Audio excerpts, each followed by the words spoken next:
I'm George Galloway and I present Kalima Horra on Al Mayadeen television. Here we are in London. I speak my words freely, either in Parliament, on television, here on the streets of London. Kalima Horra means free word. That's what I speak. So Kalima Horra is a two-way conversation. Check it out on Al Mayadeen television.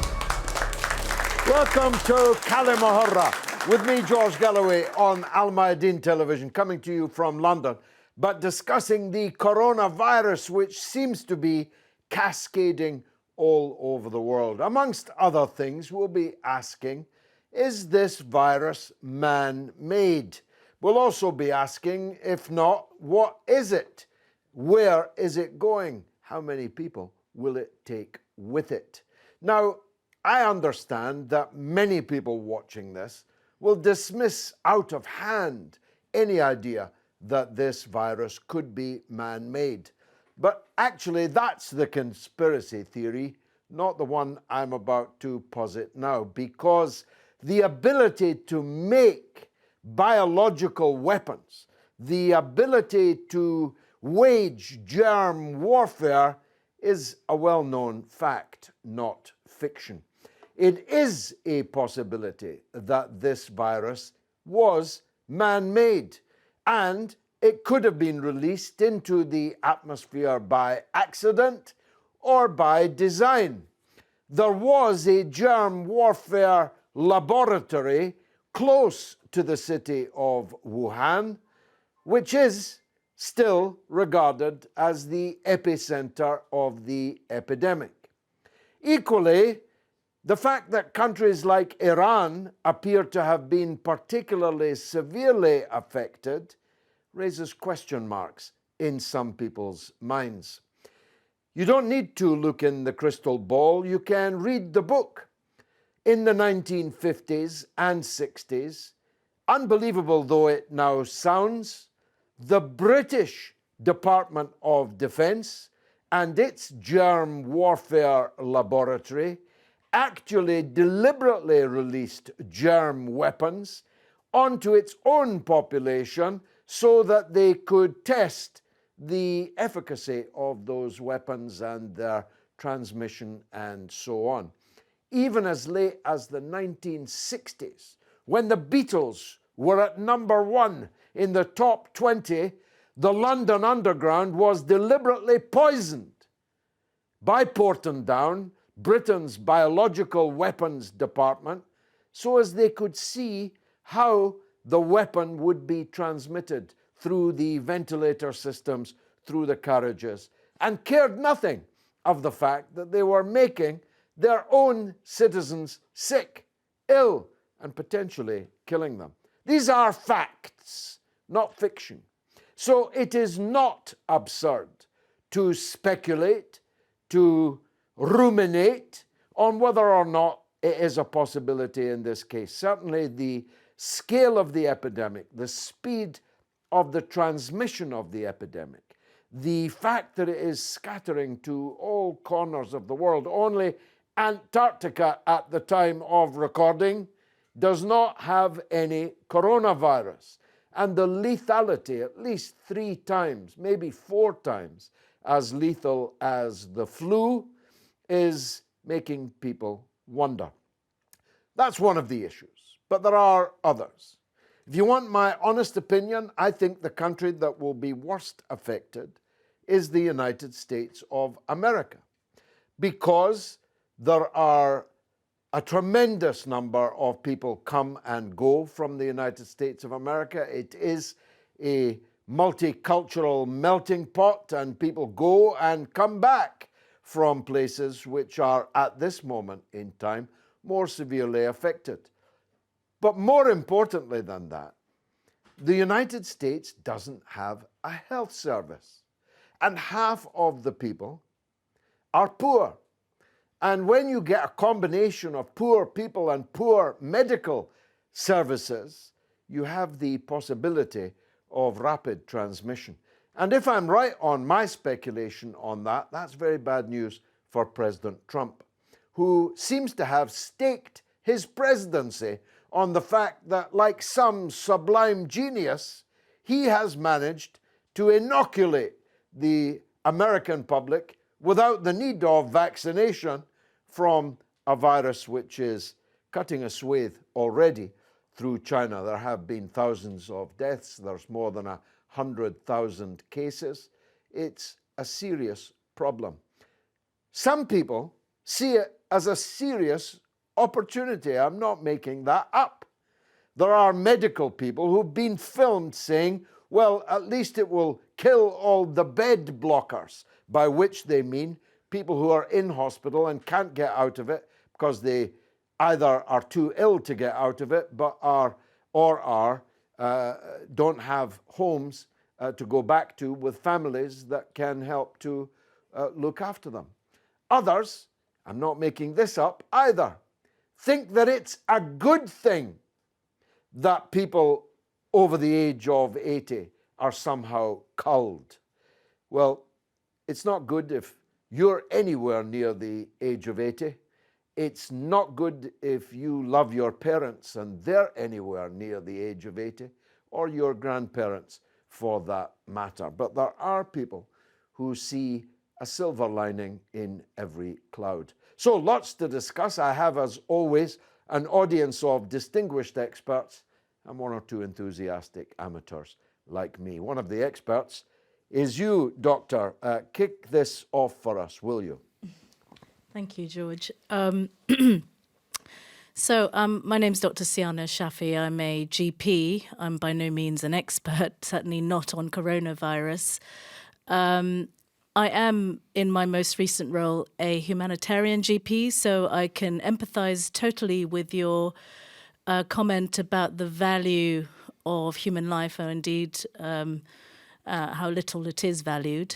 I look after currently the refugees who are trapped in Lesvos in Greece. And I think just today we've had our first 2 cases on the mainland of Greece. I work on the island of Lesvos. And our clinic there, for example, we've been really contemplating what coronavirus, I mean, those people who are there have many other issues, many other problems. We don't have sanitation. There's, some people haven't bathed for 3 months. There's just no hot water. So, and indeed, if they got anything close to a respiratory tract infection, they'll end up with a pneumonia with or without coronavirus. With the other side of me is thinking, I'm a big science fiction fan. I've loved watching films like Andromeda and Outbreak. And I hear what you're saying about the germ warfare as well, because my family were in Saudi Arabia when we went through, was it the Kuwaiti, Iraqi invasions, et cetera, and there was threat of all sorts of things. So I think the common theme is the devaluation of human life. I think that is exactly what it is. I actually didn't know about the issue in London. I was probably not. 1963, amazing. Well, so probably, before I was born. Around, you were not.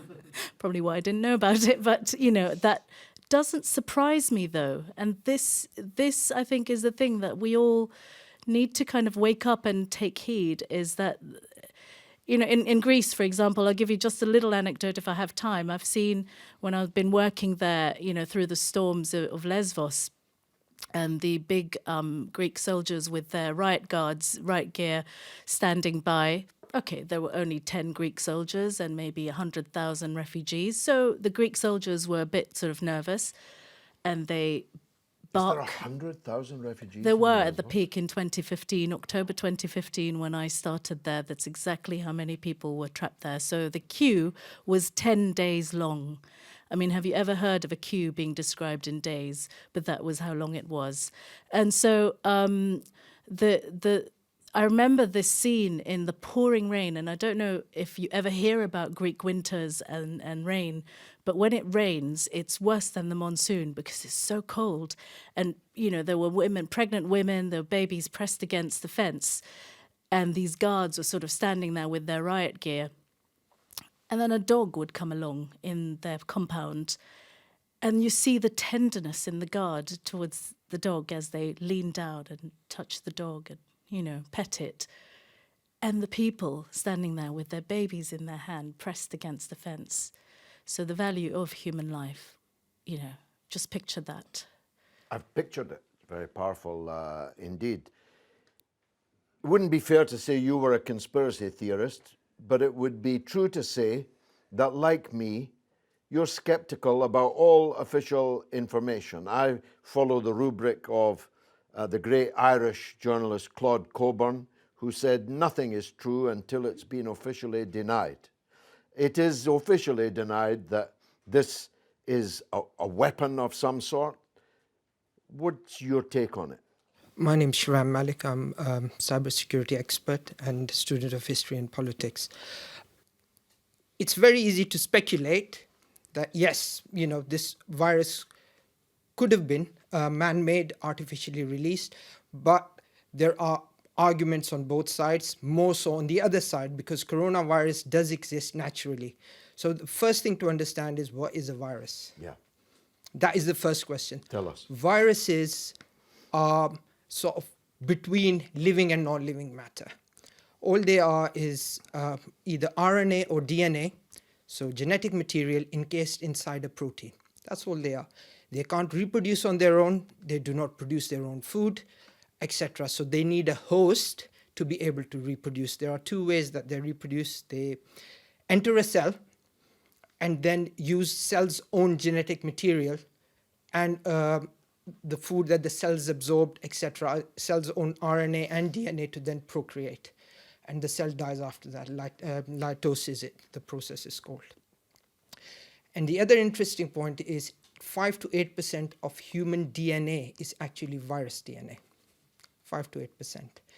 And we take in, on an average day, about 100 million viruses through the process of breathing every single day.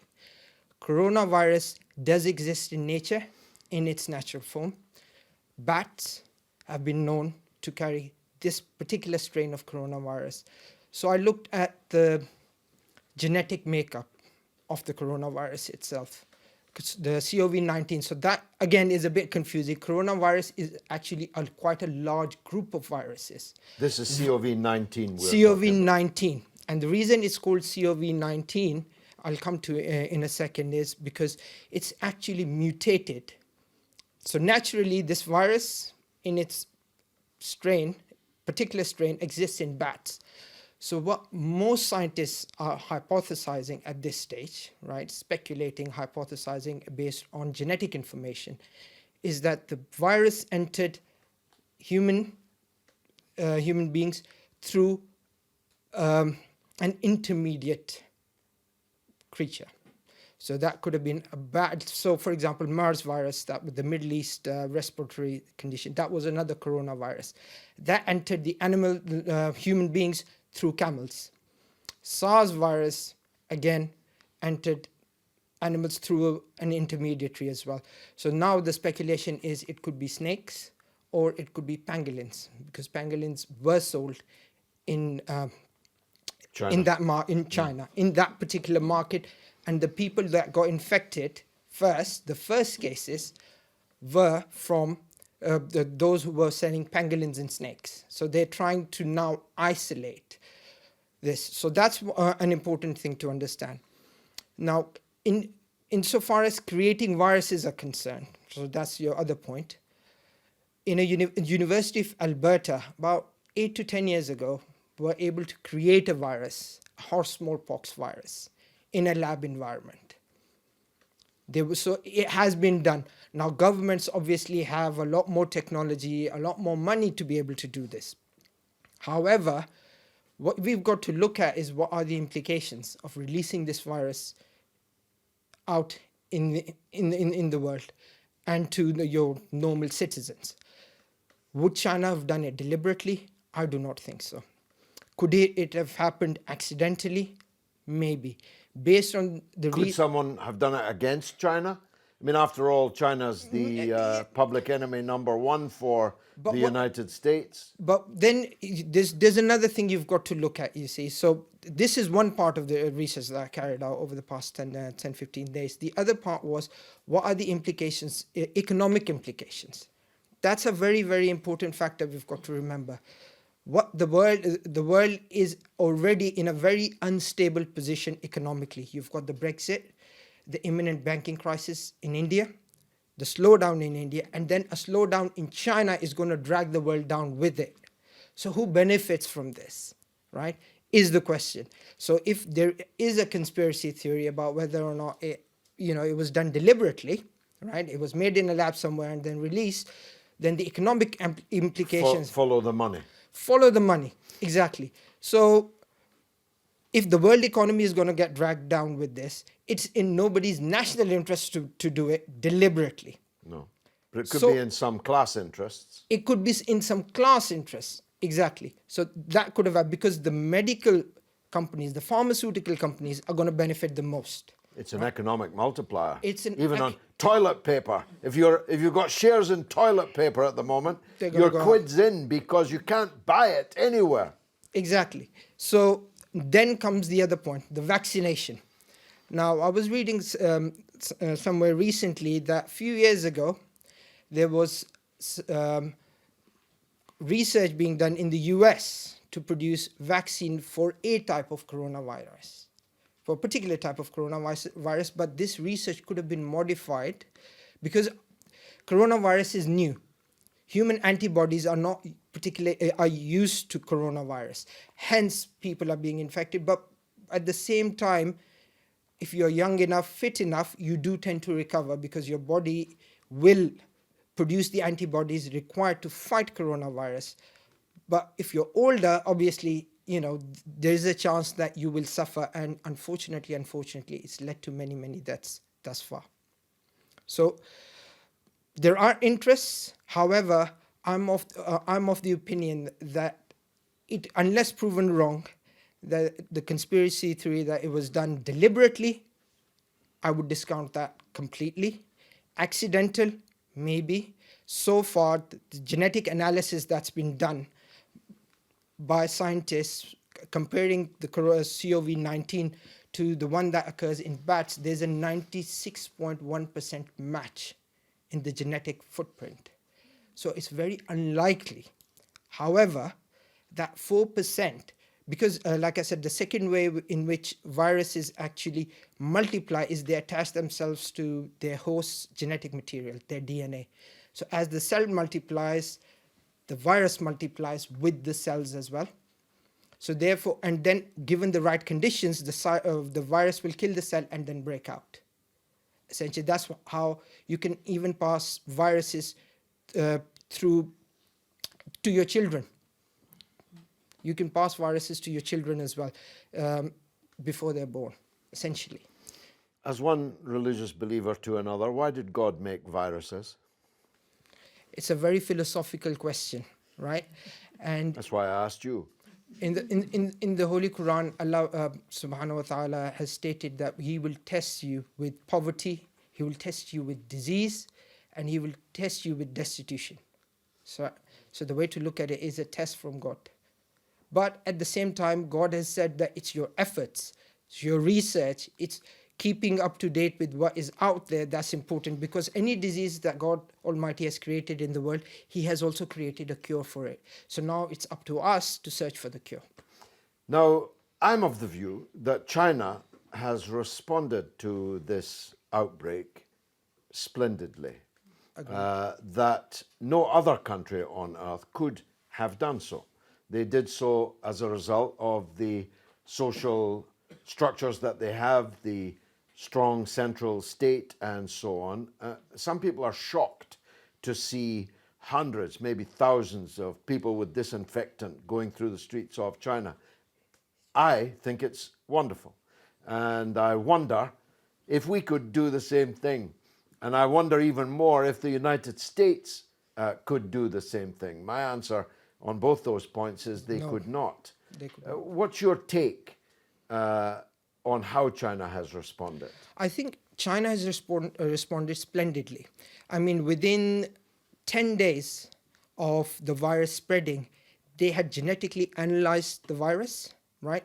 So what that does is that... And built hospitals.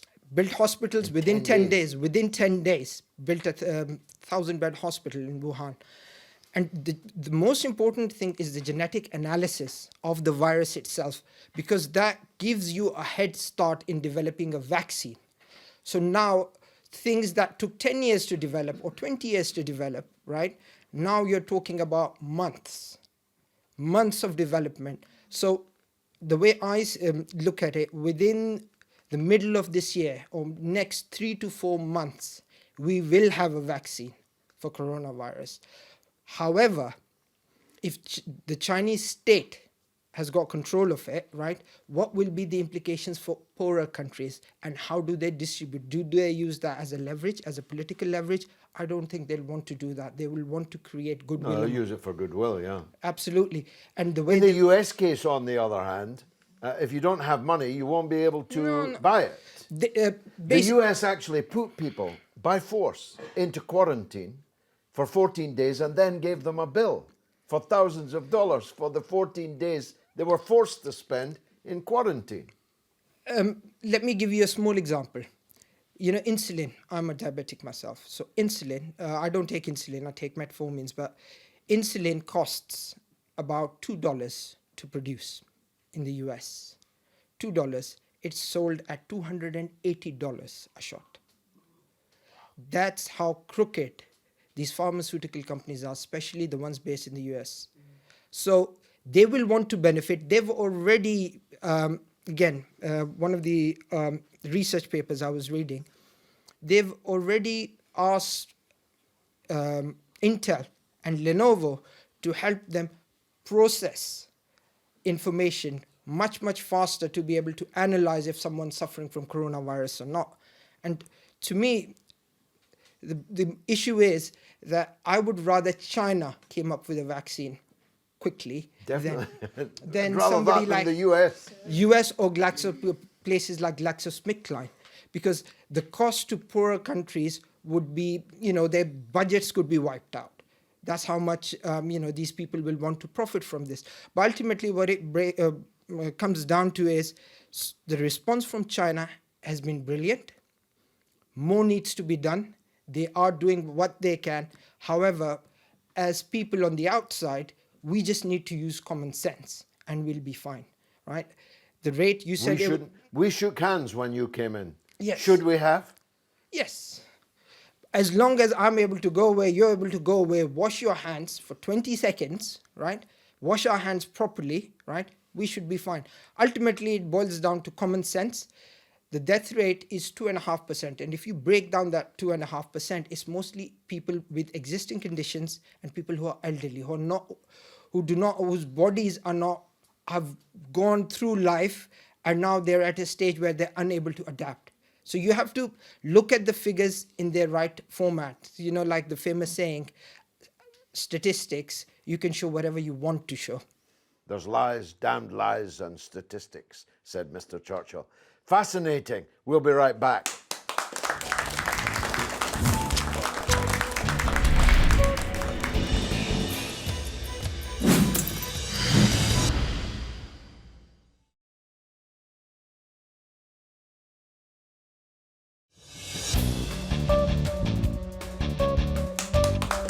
You're watching Kalima Horra with me, George Galloway, on Al Mayadeen Television, talking about the coronavirus sweeping across the world. We took the Kalima Horra camera onto the streets of London to see what the people thought. Let's take a look.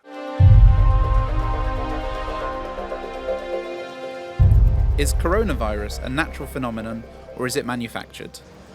It's a bit hard to say, isn't it? I think it is a natural phenomenon. There's lots of viruses.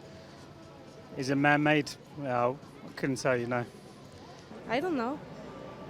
I think it's natural from the earth. Sometimes maybe we are too much on the earth, so I don't know. It's like that. It's like natural selection. manufactured, I would say. It escaped from a lab as far as what I'm hearing, like, but I truly believe in that, okay, like, you know. The coronavirus, for me, to me, it's a fake. It's a joke. It's about to make people to be scared. If we have no fear about the money, we are free to love each other. Again, I couldn't really quite answer. I think if you watch TV and the news, you don't know what's true or false today, to be honest with you. So is it natural? I couldn't say. Is it manufactured? I couldn't say. You don't know what to believe sometimes.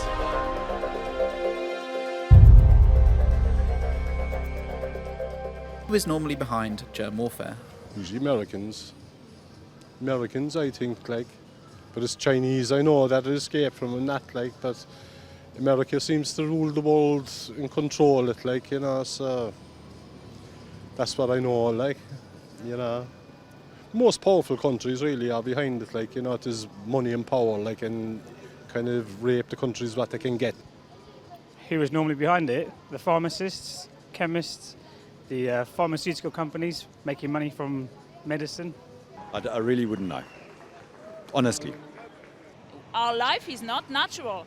We are always go to work, go make money. If you are tired, you're not allowed to rest yourself.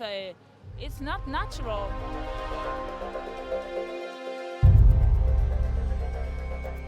You heard of any specific bioweapon projects? Bioweapon? No.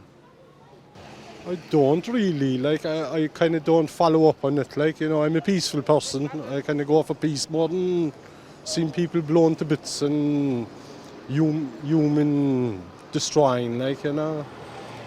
And fear is not good for our health. And the politicians know that. And they wanted to be very busy to go for the coronavirus and after another virus. And the life is like this and we are very tired.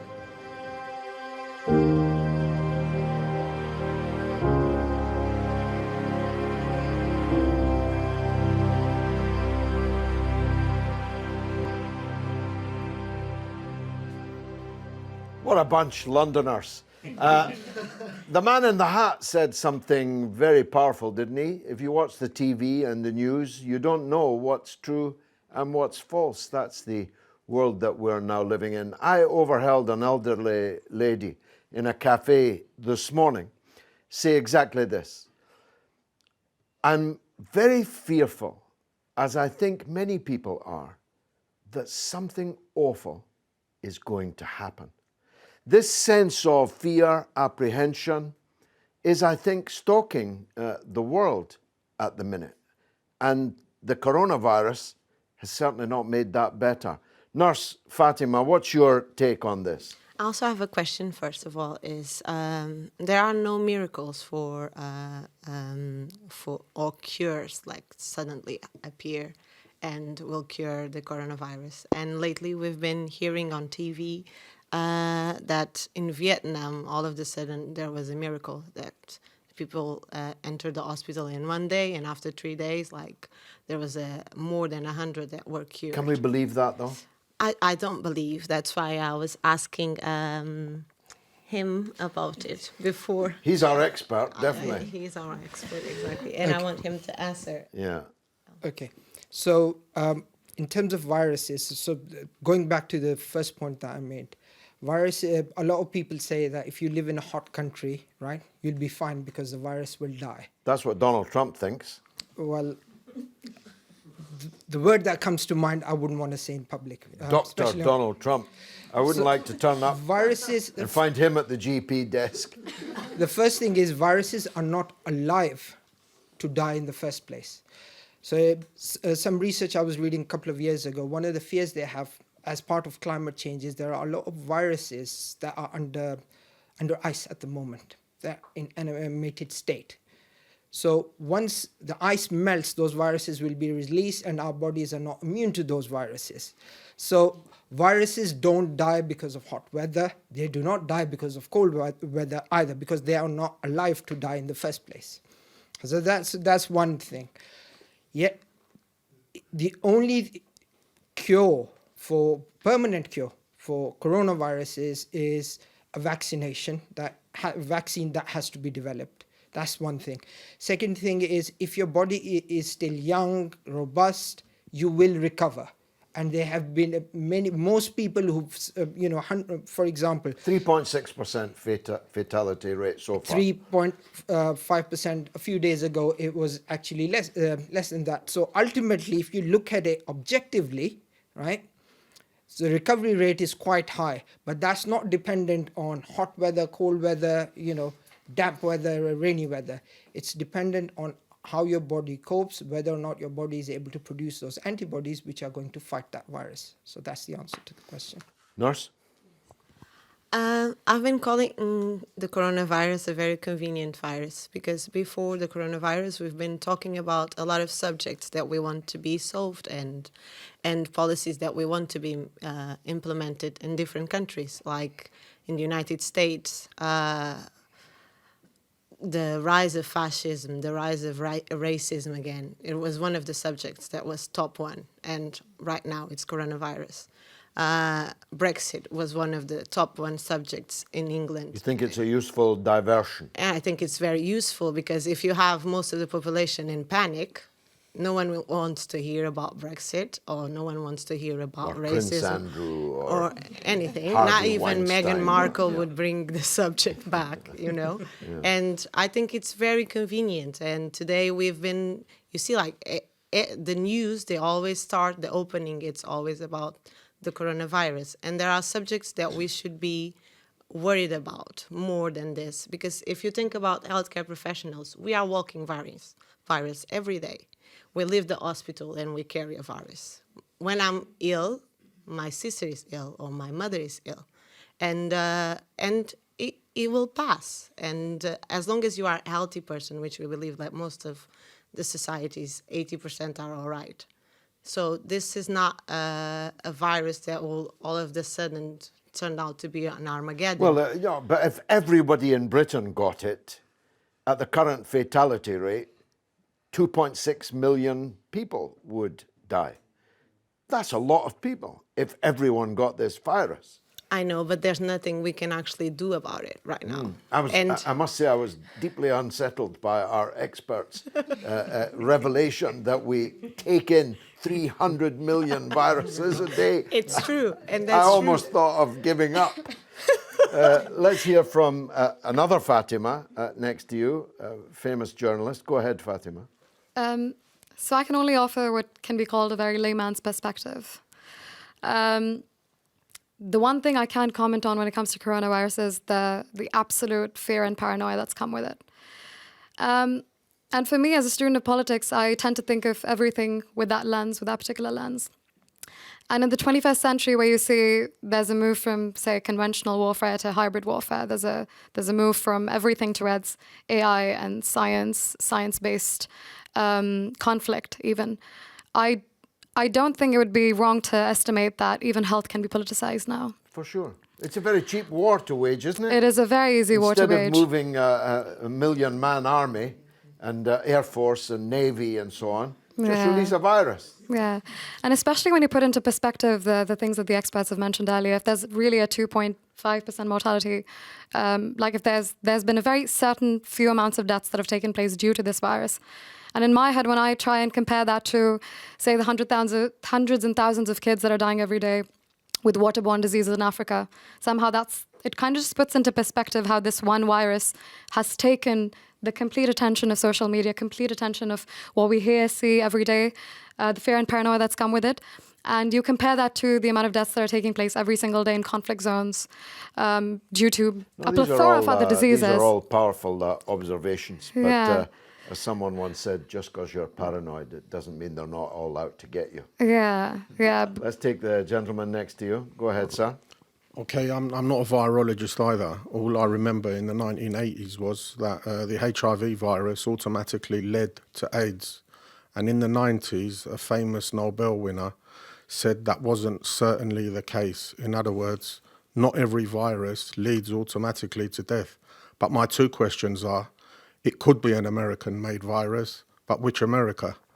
Could it be the America that lost the impeachment and they want to derail the US economy because the stock markets have collapsed? And another side to the question is that China does have a problem of overproduction at the moment. It can't sell everything. And if China shuts down for 2 months, they solve the question. So I think it's still too early to tell what it's about. That's probably the right attitude. Gentleman behind you in the middle. Hi, I'm Rasme, Nakornsuwn. I live in London. It just from the side of the person, it have someone living in Wuhan, a center of the epidemic when it started on the 21st of January. Until today, 40 days. I have been follow the news from inside China mainland, outside from the Facebook, from any source of information coming in. And I just want to give it to the public that not to be panicked, but be vigilant. And to me, I think this virus is already existing, as everybody expertise in here say, existing. And some point along the line... Well, it exists naturally, but it's mutated into this 19. I agree with everybody in here, but I just want to tell you, in my theory, I would think this is you cannot point finger to anybody, either American or whoever, which side they're on, because if this, let's call it COVID-19, to be officially, if the existing for many times, how many times that in this country record that in each year people die of the pneumonia, especially the old people. I have the flu jab every year, and I've been called to have a flu jab every year. It's the same with some other country, in European country, older people have a flu jab. But it never have a record of how many people die of pneumonia or this so-called virus, if it existing. Until 21st of January, the Chinese is the first country who announced that, okay, this is a coronavirus. And suddenly, the Chinese were announced to shut down the city. Don't we ever thought about it? Hold on, wait a minute.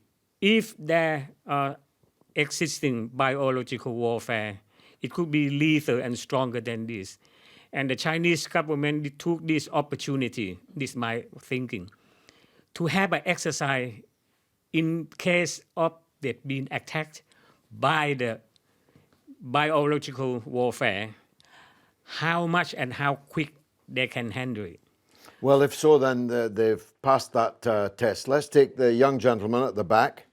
Yeah, one thing that, I mean, I'm not especially paranoid about it being a conspiracy theory, but one thing that does sort of, ring the alarm bell, apart from the fact that it's highly contagious, is that certain countries, have not yet had any noted cases of infection, even though they share a land border with countries that have a high rate. As I was saying, Iran has it very badly, whereas Turkey, which does have a land border with it, doesn't have any recorded cases. Another good example. Unless Turkey are suppressing that information, of course. Yeah, I think with all those refugees streaming out, I think word would get around. But who knows? You never know. But I do think that in the case, for example, Russia only has like 3 or 4 recorded cases, and Russia is hasn't historically been that good at keeping certain other pathogens in check. I must say, I was in Russia very recently, and the biggest tourist numbers in Russia come from China. Even signs are in Russian Mandarin and in Chinese. They completely sealed their border against China, which was actually politically counterintuitive. But no flights, no land crossings. Nothing. They basically quarantined all of China, even though China is its biggest ally. Who else would like to? Can I make a little comment? Yes, doctor, please. Yeah. You need to. As you're the only actually qualified doctor here, we've got lots of medical expertise and scientific expertise. I just want to say, you mentioned about the refugees going through Turkey, etc. Nothing against them. I was simply saying. So I just want to say that where we're looking after them, we're probably one of the only clinics who give them regular medication for free. We can do ECGs, ultrasound, we can do blood tests. What we can't do is cultures of biological, microbiological tests. So we can't even test urines, we can't test little nasal drips or discharges from the ear.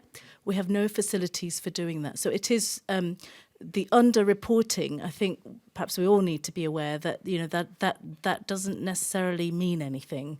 It may still exist within the population. I sincerely hope not, because it will wipe it out. And that was, of course, yeah, it would. And I mean, again, there's huge fascist attacks on the island of Lesbos since the beginning of this week.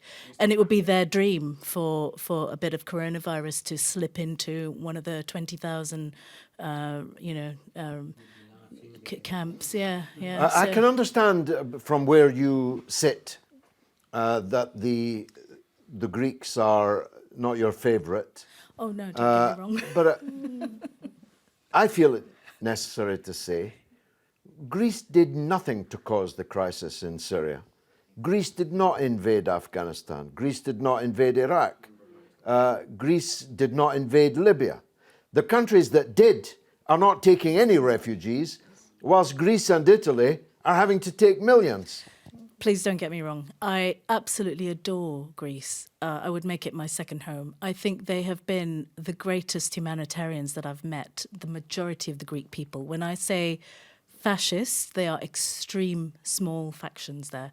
And this is new. And it is actually, my belief is that is a response again to the lack of movement from the rest of the world. I think the rest of the world have a huge responsibility. Well, it's an open invitation to fascism. Yeah. If your country is being used in the way that Greece and Italy, for that matter, are being used, then that's exactly what's happening. Let's take the young man next to you. Thank you, George. I mean, leaving aside the issue of whether or not the virus came about through natural means or through man-made means, what we're seeing now, the panic, the fear that's in society, most certainly is man-made. I'm a school governor, and where I live, the school have been told that we're looking to, as the government tries to stop the spread of coronavirus, we're looking to move into the delay phase of that plan. And so all the schools in my borough will be closing early. They haven't told the parents this. They don't have a date for this yet. But they know that at some point before the scheduled end date of term, they will be closing all the schools. And what that says to me is that there's an overreaction, I think, somewhat to what's going on.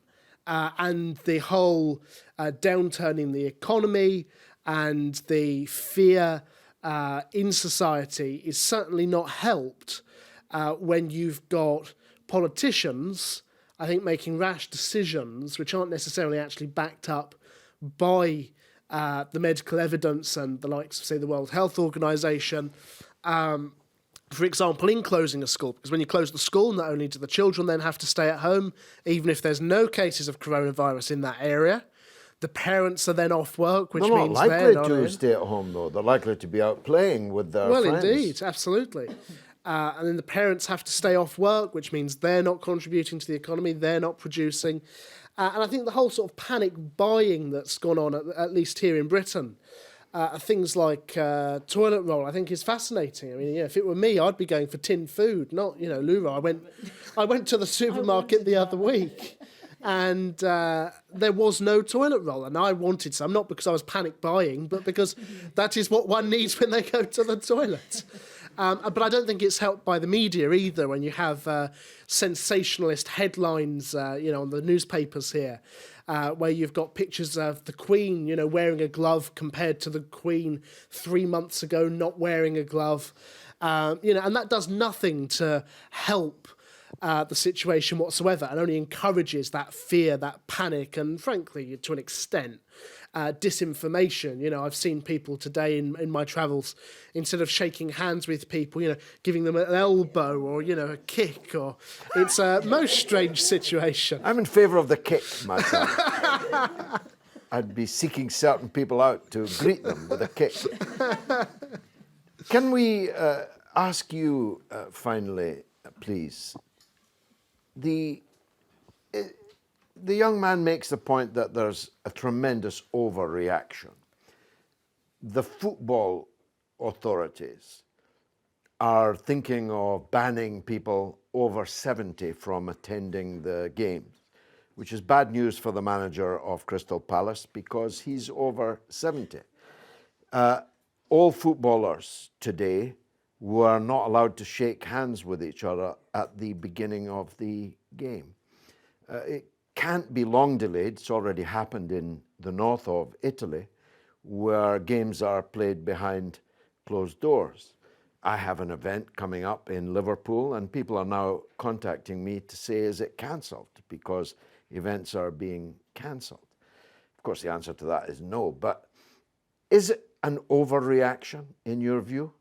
I think it is. We have to put things in perspective. The other point I want to pick up on is the economic disaster that's waiting on the back of this. And that is only going to help promote the right-wing ideology that's prevalent, because if you go back 100 years to the Great Depression, what came after that was a rise of Nazism, right? Now we've had 12 years of two major economic crises. This is going to cause an economic crisis as well. Oil prices are down, oil consumption is down, and it's going to stay like that for the foreseeable future until such time that a vaccine is produced. So we've got to make sure that we're using our common sense, but at the same time, try not to change what you do day in, day out. Take precautions for people who are vulnerable, but apart from that, just go through your daily business as you did a month ago. This has always happened in history. If you open up the history books, most people don't, unfortunately, open up books. These things have always happened. They were isolated in certain populations because the travel was, much, much more difficult. I'm going to let you in on a secret. I had never heard of Wuhan. Please forgive me. But within days of this breaking out in Wuhan, we were finding people from Wuhan in every city and university and business meeting all over the world. The interconnectivity of the world today must make the transition from an epidemic to a pandemic much easier. It does. It does make it much easier. However, what happened in First World War, Second World War, you had rationing. People were eating more carbohydrate-based foods, for example, breads. So people satiated themselves with a lot of bread, less protein. These days, people eat a lot more protein. Right? Again, as a result, there's climate damage. So things like that. So our bodies, in turn, have grown stronger. We're living longer because of that. So there is a likelihood of this happening. However, if we use our common sense, stick to the basics, we should be fine. Keep calm and carry on, but don't eat bats. I've been George Galloway. This has been Kalima Horra. I hope you enjoyed the show.